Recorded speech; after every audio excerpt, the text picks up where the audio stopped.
৩০ দিনের মধ্যে ইনকলাব মঞ্চের মুখপাত্র শহীদ শরীফ ওসমান হাদী হত্যার বিচার দাবি করেছেন সংগঠনের নেতাকর্মীরা। জুমার নামাজের পর থেকে রাজধানীর শাহবাগ মোড় অবরোধ করে এই দাবি জানান তারা। এখন থেকে শাহবাগের নাম শহীদ ওসমান হাদী চত্বর ঘোষণা দিয়ে ইনকলাব মঞ্চের সদস্য সচিব আব্দুল্লাহ আল জাবের অন্তর্বর্তী সরকারের কাছে ইনসাফ চান। এ সময় তিনি অভিযোগ করেন, একটি স্বার্থান্বেষী মহল যারা দেশের সার্বভৌমত্ব রক্ষা করতে চায় তাদেরকেই প্রশ্নবিদ্ধ করার ষড়যন্ত্রে লিপ্ত থাকে। অন্তর্বর্তী সরকারের সমালোচনা করে জাবের বলেন, অস্ত্রসহ গ্রেফতার হওয়া খুনিকে কোন উদ্দেশ্যে আদালত দ্রুত জামিন দেয় তা স্পষ্ট করতে হবে। হাদী হত্যার বিচার না হওয়া পর্যন্ত ইনকলাব মঞ্চের নেতাকর্মীরা শাহবাগ চত্বর ছাড়বে না বলেও জানান তিনি।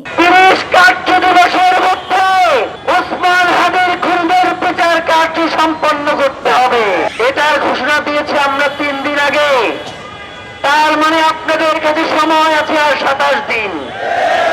এই 27 দিনের মধ্যে ওসমান হাদীকে যারা খুন করেছে তাদের গ্রেফতার না, বিচার কার্য সম্পন্ন করতে হবে।